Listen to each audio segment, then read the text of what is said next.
My journey didn't kick off like I wanted it to. I was headed to Minneapolis for a Thursday-Friday convention. Back in the day, my wife Martha would take time off to create good memories before my trips. This time, though, she just gave me a quick goodbye kiss on her way to work. I'm Dennis Badger, 49 years old man, been married to Martha for 24 years, and we've got two kids, Ross, who's 22, and Amelia, 20. I left for the airport around 3 p.m. for my 6 p.m. flight. I'm the type who gets to the airport super early to avoid any stress about missing my flight. Everything was smooth until a snowstorm in Minnesota delayed the incoming plane. We finally got on the plane, but about 30 minutes in, I realized we were turning around because of the storm. So back at the airport, I had to scramble to book another flight for the next morning. I managed to snag one of the last seats.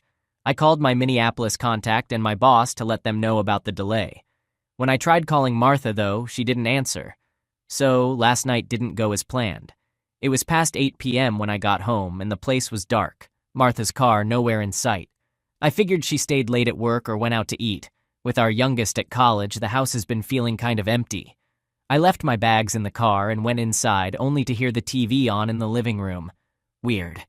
That meant Martha must have been home after work because I remember the TV was off when I left in the morning. I turned it off and looked around. But Martha was nowhere. I called her cell and she picked up after a few rings. "Hi, honey," she said, recognizing my number. I asked her where she was, just a regular question, nothing nosy. "Where else, dum-dum? At home watching my soaps," she said, and I felt like I'd been doused with cold water. She asked about my flight, thinking I was at the hotel. I was confused and tired from the travel mess. I was looking forward to spending some extra time at home with her, but that call threw me off. Her lying to me hit me hard. Why would she need to lie if she was just working late or out with friends? I was so thrown off, I just told her I had to go and hung up. She called back right away, but I turned off my phone. I needed some space to figure things out. Alone on the couch, I was in a daze, trying to make sense of why Martha would lie. Maybe she's planning a surprise? I remembered how I spun a web of lies 4 years ago for our 20th anniversary cruise. I even roped in her boss and her parents to keep the secret. All those lies led to a great surprise, a cruise that started as a supposed weekend in Miami. But now, I couldn't think of any special occasion coming up. My birthday and our 25th anniversary were still 10 months away. A nagging thought kept creeping in, but I pushed it away. It couldn't be that. Not us. I decided to call our daughter Amelia, thinking she might know about any surprise Martha was planning. "Hey, Daddy, how are you?" Amelia answered cheerfully. I asked her if she knew anything about a surprise from Martha. Amelia seemed clueless. "No, Daddy, nothing at all. Why do you ask?" I tried to play it off, suggesting maybe Martha was planning something for my 50th birthday, which we had just celebrated a month ago. Amelia's response confirmed there was no surprise. Hanging up, I was back to square one. Why would Martha lie? Then it hit me. Maybe it's about her promotion. She'd been staying late at work a lot, aiming for that promotion. But she knew how I felt about our time together. I had even turned down a promotion myself a few months before our 20th anniversary to spend more time with her and the kids. I sat there, lost in thought, wondering if her quest for a promotion was worth the lost time we could have spent together. About 5 years ago, I had a big career opportunity, a chance to be the vice president of finance at my company. The job sounded great, but it came with a lot of travel to Chicago for meetings and plant tours across the country. I was excited at first, but Martha made me think twice. My would-be predecessor got divorced 2 years after he took that job. Rich, but alone and unhappy. Our kids still had a couple of years of high school left, and they needed us both. After a week of deep talks, I realized that my family was more important than any job. So I said no to the promotion. Lately, though, Martha's been gunning for her own promotion, and it's been tough. The kids are in college now, so it's different for her. Her job would mean some travel, but not enough to turn our lives upside down. We even thought we could coordinate our travel schedules. But the real issue was her overtime. She was always working late. She spent weekends at the office, and when she was home, she was too tired for anything. Even our love life took a hit. It's been weeks, maybe a month since we were intimate. So when Martha told me she was home watching TV, I thought maybe she just didn't want to hear me complain about her working late. I got it. I traveled too, and some overtime is okay. But I needed to know the truth. It was time to find out for myself. Grabbing my phone, I called Martha's direct line at T-Bolt Advertising, only to be greeted by Jake Turnbull, her colleague. I was caught off guard. Jake and Martha worked in different areas, so I hadn't expected him to answer her phone. But Jake's a straight shooter. He'd tell me if Martha was around. "Hi Jake, Dennis here," I said. Jake replied with a simple, "Hi Dennis, what's up?" His next words threw me for a loop. He thought Martha and I were on vacation. Vacation? That was news to me. I played it off like I'd hit the wrong speed dial and apologized for bothering him. Jake casually mentioned that Martha owed him lunch for covering her work and said she'd be back Monday. It was after 9 p.m. and he was still at work.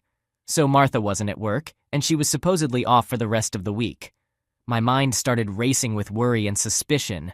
Where could she be, and what was she up to? A horrible thought hit me, one I didn't want to entertain. Could Martha be with her sister, Olivia? Olivia and I had fallen out years ago. We used to be close, spending time together, looking after each other's kids, hosting family events, even vacationing together. But that all changed after one day when I came home with a terrible headache, took some Tylenol, and lay down on the couch. So, about half an hour after I laid down with my headache, Martha and her sister Olivia came back from their shopping trip. They were so caught up in their conversation they didn't even notice me lying there. I overheard them talking about some new guy at the grocery store. Olivia was boasting about an affair with him right there in her van. My wife seemed shocked, warning Olivia she could lose her husband over her cheating. Olivia just brushed it off, saying she was careful. Then they left to pick up the kids. I was stuck there, not sure what to do. I've always been the kind of guy who believes in being honest and upfront. But this was a tough spot. Mike, Olivia's husband, is a great guy, and knowing about his wife's cheating would crush him. I was sure he'd throw her out if he found out. Did I really want to be the one to drop that bomb and ruin their marriage? Facing a moral dilemma, I was torn about how to handle the discovery of Olivia's infidelity. Ultimately, I left the decision to Martha, not wanting to be the instigator of family strife. That night, I sought Martha's advice on the issue. I presented it as a hypothetical situation, mentioning someone close to us cheating. Martha's initial response was cautious, suggesting the response might depend on the circumstances. I then made the scenario more specific, hinting it was Mike, Martha's brother-in-law. Martha's reaction was immediate and fiery. She was ready to confront Olivia herself, but I took the responsibility upon myself, wanting to handle it with some discretion. I called Mike and broke the news, telling him about Olivia's betrayal. Mike's silence on the phone was heartbreaking. After confirming it was indeed Olivia, I expressed our support for him and his kids. Martha was visibly moved by my handling of the situation. She expressed her pride in me for having the courage to deliver such difficult news. We comforted each other, discussing the possibility of therapy for Olivia and Mike, though Martha seemed skeptical about its efficacy in this case. Our conversation was interrupted by an angry call from Olivia. She couldn't believe her sister had revealed her secret. I calmly explained that Martha and I believed in facing the truth. Olivia, now desperate and homeless, asked to stay with us, but we firmly refused, unwilling to offer shelter to someone who betrayed their spouse. Martha's resolute response to Olivia reinforced our united front. We ended the call with a clear message. Olivia was out of our lives. That night, as we went to sleep, there was a sense of closure and solidarity between us. We had made a tough but necessary decision, standing together against betrayal and deceit. The next morning was chaos. Martha's dad called early, and from the sound of it, he wasn't happy. Martha was in tears after the call. She turned to me asking, "What did you do, Dennis?" I reminded her that it was a joint decision. We had agreed that cheating warranted being cut off, and that extended to her sister Olivia. But Martha was upset because I had used Mike as an example of a cheater in our conversation, not Olivia. I pointed out the hypocrisy. Why was it okay for Olivia to cheat just because she was Martha's sister? I made it clear that I saw Olivia as a bad influence and didn't want her around our kids or in our home. 3 years have passed since then. Martha still met Olivia secretly, a topic we avoided at home. I wasn't surprised Martha visited her sister while I was away, even if she felt the need to hide it from me. My resentment towards Olivia had lessened, especially since Mike had moved on and was about to remarry. Olivia was no longer a concern to me, and I was just glad she wasn't around. But it was time for Martha and me to have a serious talk about it. Keeping this under wraps wasn't healthy for either of us. I believed Martha felt guilty for lying, And honestly, I didn't care about Olivia anymore. It was better to clear the air and move on. I was abruptly awakened on the couch, and I came to the realization that it had been nothing but a bad dream. In the dream, I was delivering a speech at a convention, and individuals in the audience began asserting that they had been involved in affairs with Martha. It was absurd, but it shook me. Wiping the drool off my face, I checked the time: midnight. I had been asleep for over an hour. I wondered if Martha had come home while I was asleep. I got up and checked the bedroom, but there was no sign of her. Remembering she might be with her sister, I thought about calling, but then I realized I didn't have Olivia's number. That's when it hit me. I could use the Find My Phone app. We installed it last year when I lost my phone. I quickly pulled up the app, and to my surprise, it showed Martha's phone was at Mills Lake. That didn't make any sense. Olivia was broke. She couldn't afford a place at Mills Lake. Why would Martha be there? I was filled with a mix of confusion and concern, wondering what on earth was going on. So there I was, finding out that Martha's phone was at this super fancy place in Mills Lake. We're talking big bucks kind of estate, way pricier than our house. I pulled up Google Earth to get a closer look and saw her pin drop on this secluded estate, surrounded by a high stone wall. What was Martha doing in a millionaire's hideout? I had to find out. It was about an hour's drive, and I was determined to get some answers. The whole drive over, I was mentally kicking myself for not wanting to believe the worst about Martha. Why hadn't I checked her phone's GPS right away instead of making excuses for her? By the time I got to Mills Lake, I was a bundle of nerves, still hoping there was a simple, innocent explanation for all this.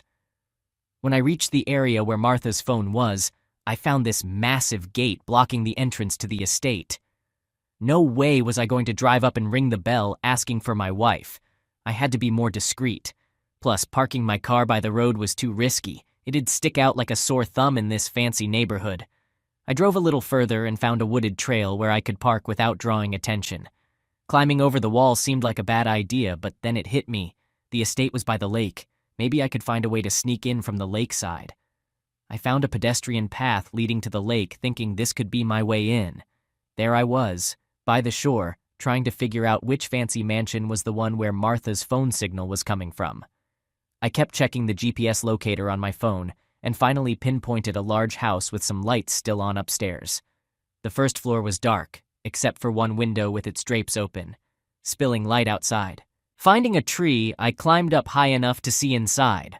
The first person I saw was Olivia, still attractive at 40, clad in a striking leather costume, her presence dominating the room. She was sipping champagne, looking out the window, seemingly at ease in this opulent setting. As I watched, a wealthy-looking older man in a white terry-cloth robe around 60 appeared. He was a stranger to me, moving with an air of authority. Olivia's interaction with him suggested she had found herself a well-off companion. I wasn't surprised to see Olivia in such a scenario, but my heart sank at the thought of Martha being tangled in this world. The older man grew intimate with Olivia. I felt I should look away, but I was frozen, a silent observer to a world so alien to my beliefs. I've always seen love and sex as intertwined in a committed relationship. What unfolded before me was devoid of such sentiments. Despite my disdain for Olivia's choices, I felt a pang of pity for her. As I contemplated leaving, the scene shifted, and my gaze was drawn deeper into the room. There was Martha, looking disheveled and drunk, her robe carelessly open. A man, unknown to me, approached her, his intentions clear. Seeing Martha like this, my belief in our marriage crumbled. A chill of realization swept over me. The room then took on the air of a dark theatrical performance. 5 men in cloaks and masks encircled Martha, each engaging in a dance that was both mesmerizing and unsettling. They moved to a rhythm set by eerie, ominous music, each step a grotesque parody of intimacy. In this macabre ballet, one of the masked men caught my attention. His movements, oddly familiar, sent a shiver of fear down my spine. It was a disturbing moment of recognition in a sea of strangeness. Martha, lost in this bizarre spectacle, seemed a world away. Olivia, her sister, now stood watching, her leather attire making her look like the conductor of this surreal orchestra. Her keen eyes suggested she was privy to secrets hidden from plain view. I needed to know who these masked men were, especially the one whose movements haunted me. Despite an overwhelming urge to flee, I was compelled to uncover the truth. Heart racing, I crept closer and began recording with my phone. The lens captured Martha and Olivia, ensnared in this twisted scene, surrounded by the masked figures. It was like witnessing a dark secret drama meant for an elite hidden audience. Hidden in the shadows, I captured what I could, fighting an inner battle to intervene. But the idea of landing in jail for breaking and entering, or assault, quickly quashed that impulse. Yet, I remained a silent witness, my video the only evidence of this nightmarish reality. Once I had enough footage, I retreated, a ghost in the chaotic scene. My mind was reeling, trying to process the images now seared into my memory. It was a pivotal moment, a point of no return. I limped back to my car, carrying a deep, searing hurt inside, the weight of a truth too heavy to bear. As I walked through the night back to my car, a whirlwind of emotions battled inside me. There was no more denial, just a profound sense of loss, an immense sadness, and a growing anger that I struggled to keep in check. I knew unleashing that anger wouldn't solve anything, and could ruin my life even more. I could have driven straight home, packed up, and left Martha right then and there. With no kids at home and living in a no-fault state, a divorce would be pretty straightforward. Just split everything down the middle and walk away. But I needed something more, a bit of payback for the betrayal. So I came up with a plan. I called Martha's cell knowing full well she wouldn't pick up and left a voicemail. "Hey honey," I said, playing it cool. "You didn't answer the house phone, so I'm trying your cell. Just wanted to say don't worry when you hear my keys at the door soon. My flight got crazy diverted to Chicago because of a snowstorm, then sent back here. They're not sure when we'll land, but I should be home about 30 minutes after. See you shortly." I imagined Martha hearing the voicemail notification in the dead of night, curious and alarmed to get a message so late. It's not like me at all. She'd be reaching for her phone, maybe tipsy enough not to realize I couldn't use my cell on the plane. Panic would set in. She'd think she might just have enough time to get home before me. All the while, she'd be scrambling to get dressed, answering questions from Olivia and her lover, trying to cover her tracks. It was a simple act, but it gave me a small sense of satisfaction, setting the stage for her to feel a fraction of the turmoil and confusion I was experiencing. It was a small payback, but in that moment it felt necessary. The ring of my phone jolted me out of my thoughts. I hadn't considered that Martha would call back to pin down my arrival time. "Hi, honey. Sorry if I woke you," I said, keeping up the act. Martha's voice was cautious. It's all right. Are you on your way home?" I told her I'd be there in about an hour, and she hung up quickly. Soon after, I saw her car speeding out of the estate's gate, heading toward the interstate. She was driving recklessly, nearly veering into a ditch. I realized then that this wasn't just about playing games with Martha. She was drunk and a danger to herself and others on the road. Despite my anger, I couldn't risk the safety of the mother of my children or that of innocent people. Acting quickly, I dialed 911 to report a drunk driver, describing Martha's car and its erratic behavior. The operator thanked me and assured me a patrol car would be dispatched. I followed at a safe distance. A few miles down, a highway patrol car perched on an overpass sprang into action as Martha's car approached and pulled her over. I drove past them and headed home. Sitting in the quiet of my house, the gravity of the situation hit me. In just one night, everything had changed. I had to confront the possibility of Martha getting hurt or worse, and the impact it would have on our children. My decision to report her wasn't out of love. That had been overshadowed by the realization that we couldn't move forward together anymore. It was a sad, sobering moment, marking the end of an era in my life. I turned off the ringer on the house phone and shut off my cell phone. I needed time alone with my thoughts. I just couldn't shake the reality that all my efforts to rationalize Martha's lie were futile when the most obvious explanation was staring me in the face. I uncorked a bottle of wine, trying to process everything. I had always thought our love would age like fine wine, reaching its peak over time. Instead, it had soured, turned to vinegar. The pain of Martha's betrayal was overwhelming. It wasn't just the betrayal itself. It was the realization that the love we shared was gone. That love had been my identity for 26 years, 24 of them as husband and wife. Could I even survive its loss? For a fleeting moment, the thought of ending it all crossed my mind. Planning a life without Martha seemed unfathomable. Our entire existence, every decision, revolved around our family. I wasn't one to mingle much with colleagues. Aside from obligatory social events like the annual Christmas party, I always rushed home. In the last decade, I could count on one hand the times I went out with coworkers. But now, with the kids gone, it was supposed to be just Martha and me. And suddenly, it was just me, alone with my grief, with no one to love. Why did Martha do this? Why choose deception over a respectful end to our years together?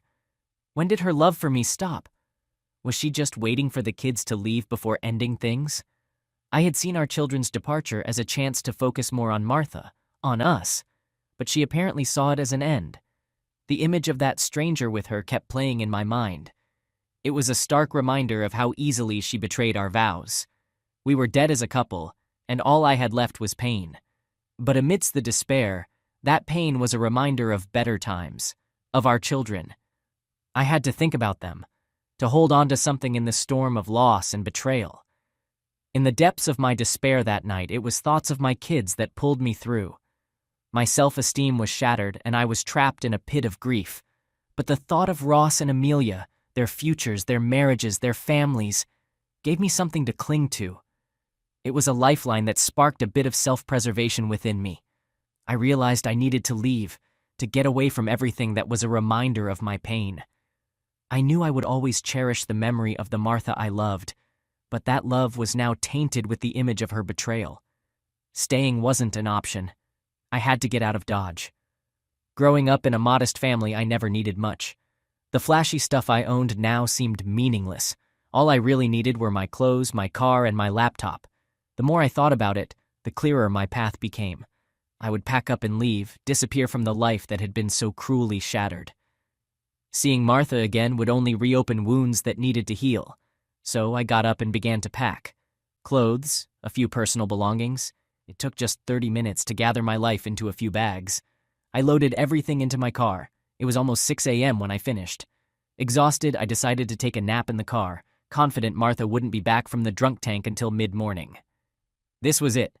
The first step towards a new chapter, away from the pain and betrayal. The sound of my phone alarm at 9 a.m. pulled me from the deepest sleep I'd had in a while. I quickly arranged an emergency meeting with my lawyer, then took a shower. As I removed my wedding ring, a heavy sense of finality washed over me.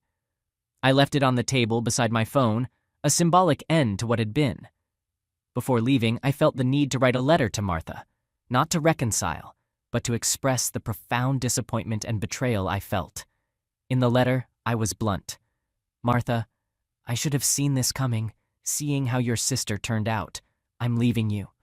Your betrayal has hurt me more deeply than I thought possible. I'll always cherish the 24 years we had and our children, but I can't forgive this. My lawyer will be in touch about the divorce. I don't want to see or speak to you again. Dennis, P.S. Duck you. At the bank by 10 a.m., I settled our joint credit card debts and closed them. I withdrew half of our savings and CDs, leaving enough in our joint account to cover 2 months of mortgage and utilities. With a cashier's check for $250,000 in hand, I removed my name from the account. By noon, I was at my workplace, surprising my boss who wasn't expecting me back so soon. He was even more taken aback when I announced my resignation and intention to move away. Our relationship was unique. He became my boss after I declined a promotion, and we had grown closer after he went through his own divorce. I had confided in him the real reason I didn't take the promotion, making our dynamic more like partners than boss and employee. Now, as I sat in his office explaining my decision to leave, it felt like closing yet another chapter in my life. A life that was rapidly changing, taking me into an uncertain but necessary new beginning. My boss's offer was unexpected. "Listen, Dennis, I have a proposition for you," he said. "I'll accept your resignation, but instead of finalizing your termination, I have a job for you in our optics division in Tucson. It pays less, but you can find affordable living there." We agreed to the arrangement, and he promised to spread the word that I had quit. This way, I could start anew without drawing attention to my personal crisis. Next, I visited my lawyer. I was direct. I wanted a divorce from Martha. He would serve her the papers and arrange for her to have power of attorney to sell the house, her share of our assets. My lawyer, a family friend, initially suggested counseling, but it was clear that my mind was made up. By midnight, I planned to be far away, starting over. By late afternoon, I was on the road. Exhaustion hit around 8 p.m., and I checked into a modest motel. Using a new throwaway phone, I called Ross. "Hi, Ross. It's Dad," I said. He was puzzled by the unfamiliar number. "Save it. It's my new number," I told him. I then broke the news about catching Martha and my subsequent actions. There was a heavy silence when I explained that I had left Martha, cleared our accounts, resigned from my job, and was now heading south. Ross was shocked. "Does Amelia know?" he asked. I admitted she didn't. Everything had unfolded so quickly. He was the first to know. I promised to stay in touch, expressing my love before hanging up, overcome with fatigue and emotion. That night, at a simple motel, marked the first step in my journey of healing and moving forward, leaving behind a life that had once been everything to me. Calling Amelia was just as heart-wrenching as talking to Ross. Both of them were shocked to hear about their mother's actions. They remembered the turmoil caused by their Aunt Olivia's infidelity and couldn't fathom why their mother would follow the same path. Amelia, ever direct, asked, "I wonder how long she had been doing this, Daddy. How long was it that we weren't enough for her anymore?" I sighed. "It doesn't matter, honey. I just wish she had been honest with me and asked for a divorce before cheating. Now, the duration or the reasons don't change anything. What matters is that I loved her, trusted her with my life, and she betrayed that trust. That's all that matters now." Amelia's voice quivered. "Please don't talk like that, Daddy. Tell me you'll be okay." "I'm all right now. Very sad, but I'll get over it, especially if I can avoid contact with your mother," I reassured her. "I'll let you know where I'm settling down." Then she asked if she could come stay with me after her school year ended. Her question brought tears to my eyes. I promised her she would always be welcome to live with me. Despite the pain and the upheaval, that phone call reaffirmed the enduring bond with my children, a silver lining in a dark cloud. Adjusting to life in Tucson was a mix of new beginnings and lingering ties to my past. The optics division was small, with about 30 employees, and the atmosphere was more familial than corporate. The team welcomed me warmly, and I quickly felt a part of the community. Within a month, I found myself settling into a nice condo, a fresh start in a new place. Nevertheless, moving on from my history with Martha proved to be a complex endeavor. My lawyer informed me that Martha was contesting the divorce, indicating her unwillingness to end our marriage, even if it meant potential financial ruin for both of us. Annoyed by this, I instructed my attorney to halt the divorce proceedings. I wanted to make it clear to Martha that I desired no further involvement with her, putting an acrimonious end to our years together. The situation involving my children was also fraught with complications. Amelia shared Martha's erratic reactions when she mentioned she'd be staying with me over the summer. Martha's behavior had become unpredictable, leading Amelia to dodge her calls for days. Ross faced similar challenges when he decided to split his summer between us. Despite my earnest wish to move forward, the children frequently updated me about Martha, making it difficult to completely sever the emotional ties. Surprisingly, I learned from my children that Martha was suffering from depression, much like I had been. This revelation was hard to fathom, considering her actions and their consequences. Her resistance to divorce appeared to be more about evading the reality of her deeds and the havoc it wreaked on our family. Martha, through the children, attempted to apologize for her behavior. According to them, it was the first time she had succumbed to her sister's influence and embarked on such a misadventure. Yet understanding her depression did not alter the fact that our marriage had come to an end. It was a peculiar kind of closure, recognizing that while I was crafting a new life in Tucson, Martha was grappling with the fallout of her decisions.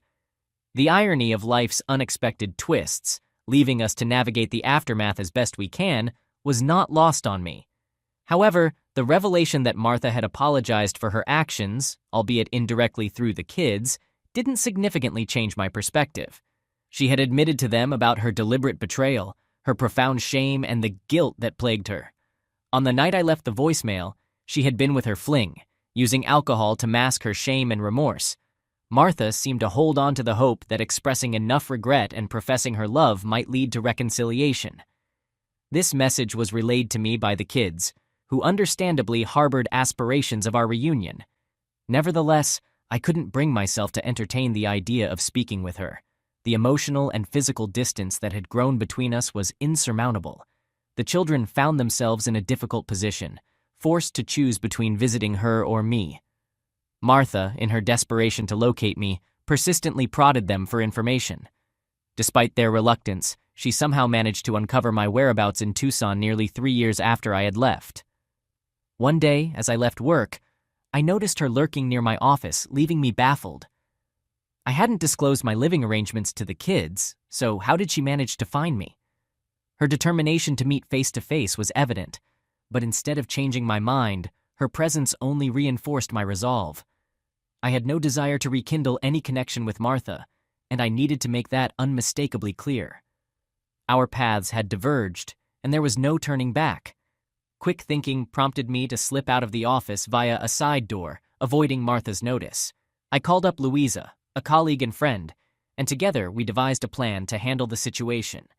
I intentionally allowed Martha to spot me so she would follow, leading her on a brief tour of the town before returning home. True to expectations, Martha was hot on my heels. I reached my condo, where Louisa, playing her role to perfection, was waiting with her toddler.